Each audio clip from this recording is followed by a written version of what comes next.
Pak Ganjar mengatakan bahwa anggaran pertahanan kita sebaiknya naik 1-2%.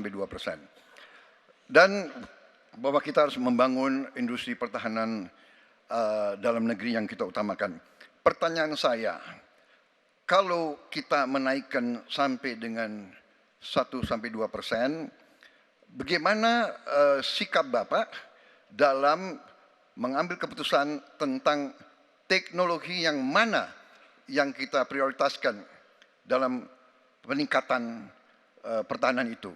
Postur mana?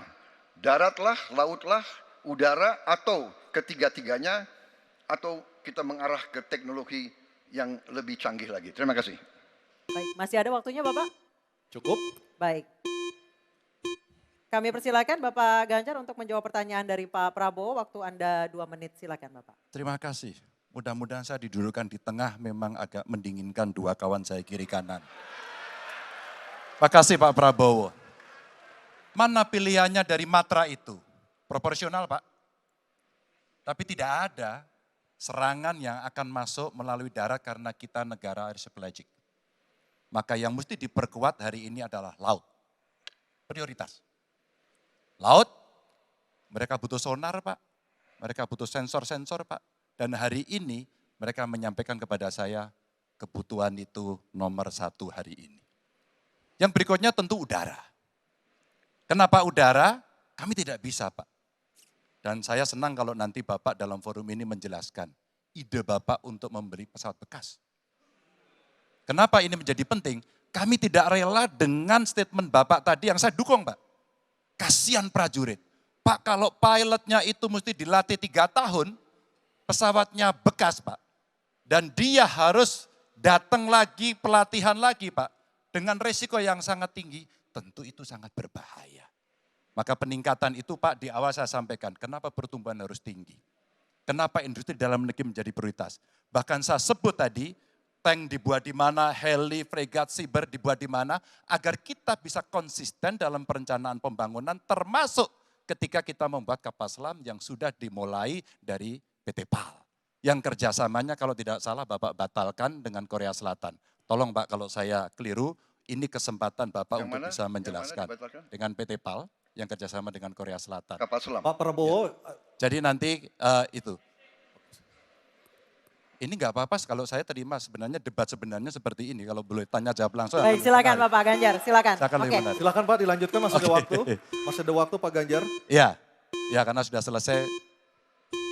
The stage is yours Pak, silakan. Baik, silakan Pak Prabowo, waktunya 1 menit. Baik, terima kasih Pak Ganjar. Kesempatan saya bisa menjawab. Jadi, alat perang itu usianya kurang lebih 25-30 tahun. Pesawat terbang, kapal perang, dan sebagainya. Jadi, bukan soal bekas dan tidak bekas, tapi usia pakai. Ya.